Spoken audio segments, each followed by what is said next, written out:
Assalamualaikum warahmatullahi wabarakatuh. Teman-teman semua, kita akan lanjutkan bedah buku 7 Habits kita. Sudah masuk habit 1 sekarang, tidak seperti video sebelumnya. Cuman saya juga pengen mundur lagi, meskipun kemarin sudah masuk habit 1 dan bahas tentang Dharma Nur Abbas gitu. Saya mau mundur sedikit karena setelah saya baca ulang, saya renungkan lagi dari halaman pertama. Ini kok sayang banget kalau tidak dibahas gitu ya. Jadi gini ceritanya. Di bagian depan habit 1 ini, Pak Kofi itu mengajak kita untuk melakukan latihan yang ngajak kita untuk membayangkan kita keluar dari diri kita. Kalau di dalam NLP itu istilahnya disosiasi. Keluar dari diri kita, melihat diri kita di sebuah ruangan gitu misalnya, kemudian menyadari kondisi kita saat ini gitu. Kemudian di paragraf berikutnya beliau juga ngajakin nih kita mengenali saat ini kita sedang berada di mood apa, dan mood ini awalnya gimana tadi, sebelumnya kita mengalami perubahan mood gak sebelum ini gitu. Kemudian diajak juga latihan untuk menyadari sekarang ini kita lagi mikir apa sih, dan pikiran itu memicu kita untuk merasa apa. Nah, latihan-latihan ini silakan dicoba masing-masing ya. Menurut beliau mengajarkan kepada kita bahwa inilah kemampuan yang sangat unik yang hanya dimiliki oleh manusia. Namanya self-awareness. Hewan gak punya self-awareness, karena itu hewan gak bisa mengubah nasibnya. Tapi manusia karena punya self-awareness, dia bisa mengubah nasibnya. Nah, pas baca ini ulang, ini berarti kan udah sekian kali ya. Saya baru menyadari sekarang bahwa ternyata 4 anugerah manusia itu asal muasalnya dari self awareness. Bisa dibilang begitu sepertinya gitu, bahwa kita anugerah pertama yang kita miliki adalah kemampuan kita untuk menyadari, untuk melihat diri kita sendiri, menyadari kondisi kita. Self awareness. Ini kalau Daniel Goleman bilang ya, ini kecerdasan emosi yang paling basic ya, self awareness. Nah, dari self awareness kita bisa melihat macam-macam. Kalau bahasan yang sebelumnya soal paradigma si Duget, kita jadi bisa memeriksa hasil kita kok gini-gini aja, itu kan self awareness. Oh, itu gara-gara perilaku kita yang memang gitu-gitu aja, itu juga self awareness. Perilaku kita begitu karena paradigma kita yang seperti ini, itu juga self awareness. Jadi dalam banyak kasus ternyata self awareness ini merupakan satu kemampuan yang sangat mendasar yang kita miliki untuk mengubah diri kita. Soalnya, di bahasan berikutnya, soalnya kita seringkali hidup sekarang itu dengan paradigma yang Pak Kofi bilang sebagai social mirror. Jadi kalau kita bercermin melihat diri kita, itu kita tidak betul-betul sedang melihat diri kita yang asli atau mencermati potensi yang kita punya, tapi kita melihat diri kita based on cermin sosial yang diciptakan oleh sekeliling kita. Misalnya kita suka di judge sebagai orang yang suka telat, suka marah-marah, pemalas, ya kan? Nah, kadang-kadang social mirror itu masuk ke dalam pikiran. Bodoh, gak pinter ini, gak pinter itu, gak pinter matematika, gak pinter fisika, saya ini anak PS, saya anak IPA, saya ini orang accounting, orang back office, saya ini orang depan, orang sales, saya ini mata duitan, saya ini pelit, medit. Nah, social mirror itu tanpa sadar kita miliki. Nah, kalau kita bisa sadari menggunakan self awareness kita, maka pelan-pelan dia bisa kita ubah. Soalnya social mirror tadi ketika kita adopsi, maka tanpa sadar kita mengadopsi sebuah filosofi yang disebut sebagai deterministik, yaitu bahwa kita sekarang ini sudah ditentukan oleh masa lalu kita.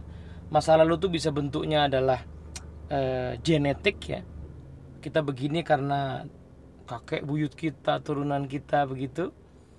Tapi juga bisa psychic determinism, jadi kita begini karena dulu dididik oleh orang tua kita seperti ini. Atau environmental determinism, kita begini karena sekeliling kita seperti ini. Nah,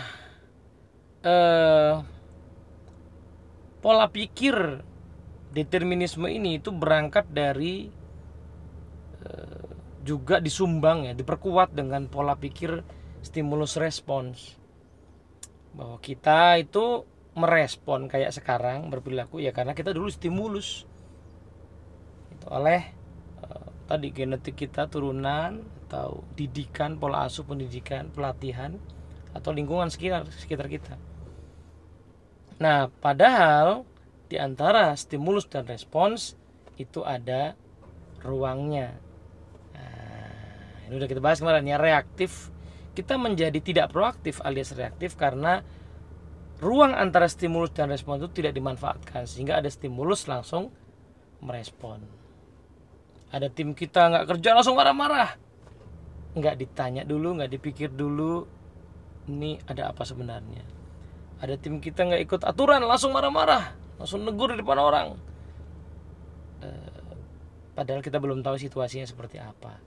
Stimulus langsung merespon. Nah, di bagian ini Pak Kofi cerita soal Viktor Frankl. Ini kisah yang sangat terkenal. Viktor Frankl itu psikiater dari Austria, orang yang di dunia psikologi dikenal sebagai pelopor logoterapi, salah satu metode terapi yang berbasis filsafat eksistensialisme, yang memandang manusia itu punya potensi untuk eksis gitu ya, untuk bertahan hidup. Karena beliau punya pengalaman ditangkap sama Nazi karena dia Yahudi, masuk kamp konsentrasi, disiksa, keluarnya dibunuhnya, kalau nggak salah hanya dari seluruh keluarganya cuman adiknya aja, dia kakaknya lah, saudara perempuannya yang masih hidup gitu.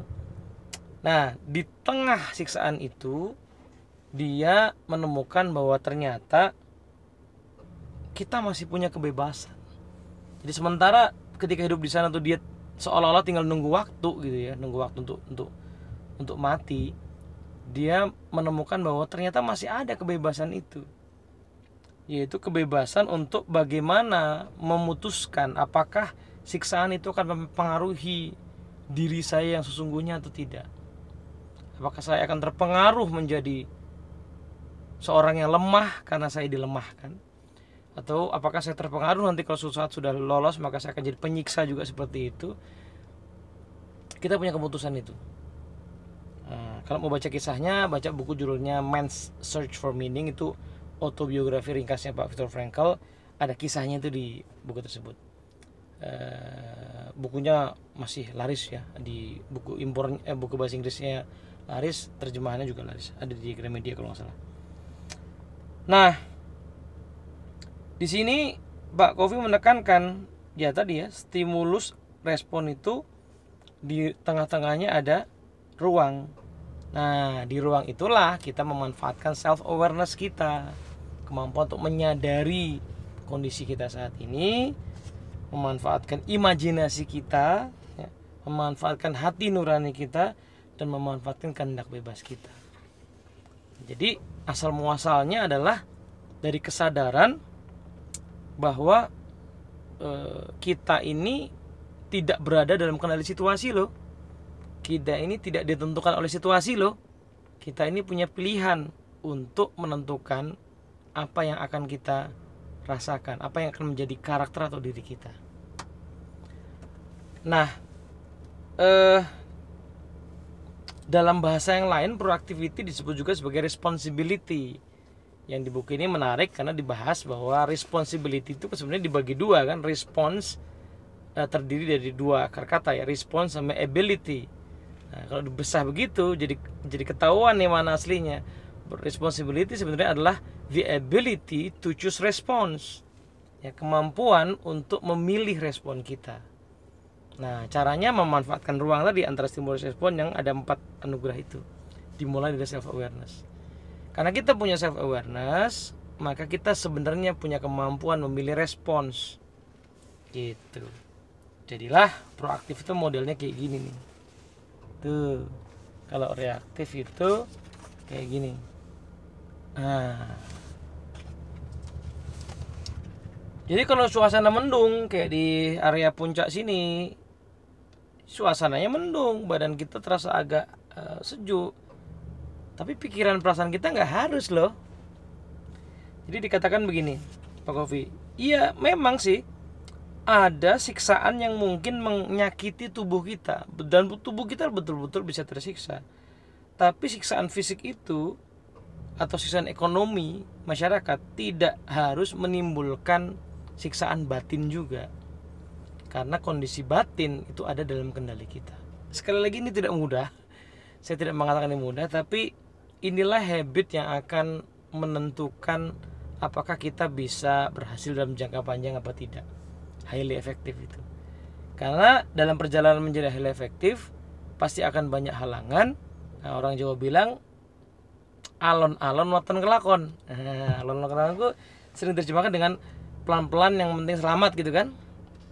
Sehingga kemudian sering di persepsi bahwa orang Jawa itu lambat gitu. Padahal maknanya bukan seperti itu. Ini saya belajar dari Mbak Murdining sih. Filosofi alon-alon waton kelakon itu sebenarnya maknanya adalah teruslah berjalan meski ada hambatan. Nah, orang yang untuk bisa highly efektif kan pasti banyak hambatannya, nggak mungkin mulus-mulus aja. Nah, hambatan itu datangnya dari lingkungan, dari pendidikan mungkin. Kita terhambat. Misalnya ada seorang yang baru buka bisnis, sukses, dia mau scale up, ternyata baru menyadari, nah self awareness gitu ya, bahwa hambatan dia untuk scale up adalah karena dia susah mendelegasikan tugas. Dia susah mempercayai timnya. Dia merasa segala sesuatunya harus dia lakukan sendiri. Kenapa begitu? Mungkin karena pendidikan. Mungkin karena pengaruh lingkungan. Gitu. Nah, dengan menyadari bahwa dirinya seperti ini, maka dia bisa ambil keputusan. Dia bisa berimajinasi.